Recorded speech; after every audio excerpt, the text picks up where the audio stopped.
Guys, আজকে আমি সব জায়গায় একটু ঘাটাঘাটি করছিলাম, তখন দেখি কি টিম ডেথ ম্যাচ নামে একটা কি জানি চলে এসেছে। আজকে আমি এটা একটু খেলে দেখবো। আমি স্টার্ট করে দিয়েছি, দেখা যাক কেমন হয়। গাইস, তোমরা যারা চ্যানেলে নতুন তারা সবাই সাবস্ক্রাইব করে দিও। গাইস, স্টোর থেকে গান কেনার পর আমি একটু ফাইটে চলে যাই, কিন্তু এই জায়গায় আমি কিছুই বুঝছিলাম না, শুধু ফাইট করে যাচ্ছি। তারপর আমি একটা এনিমিরে মারে দিই, তারপর বুঝতে পারলাম মারলেই পয়েন্ট বাড়বে। তারপর আমার সামনে একটা এনিমি, তারে আমি ইয়ম্পি দিয়ে হেড মারে শেষ করে দিই। এখানে আরও একটা এনিমি ছিল, তারে আমি ইয়ম্পি দিয়ে জাতা মারে শেষ করে দিই। তারপর আমি এনিমির উপর রাশ করে দিই, তারপর আমারে ওরা কী করবে, মাইরে ফেলছে। এরপর আমি ব্যাকটোর কিনে নিই, তারপর ব্যাকটোর যাইতে ধরে শেষ করে দিই। একটা এনিমি ওখানে বসে জানি কী করছিল, তারপর আমি ওরে ওয়ান টেপ মারি দিই। এরপর আমি বডি মারে একজনে শেষ করে দিই। এরপর একটারে বডি মারে শেষ করে দিই।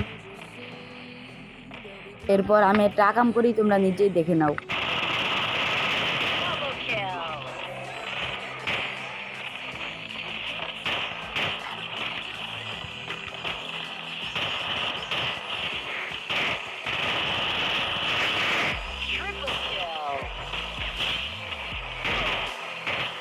এনিমির কাছে মারা খেয়ে আমি আবার জায়গায় ফিরে আসি।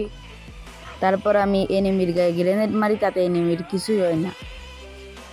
আর মাত্র 3টারে মারা লাগবে, তারপর আমাদের বই হয়ে যাবে। দেখা যাক আমরা কি পারবো। আরে এইসব মারা কি কোনো ব্যাপার? এই কত মারছি, আমরা তো ইজিলি জিতে যাবো। ওকে মাত্র 20 আর আমাকে 37। দেখা যাক আমরা কি পারি। আমার মনে হয় এই যাত্রা মায়ের খাবো, যা ভাবছিলাম তাই হইলো। আর মাত্র একটা এনিমিরে মারলে আমাদের বই হয়ে যাবে। আমরা এখন বুয়া নিয়ে নেবো, টেনশন করো না। এই যে আমাদের বুয়া হয়ে গেছে।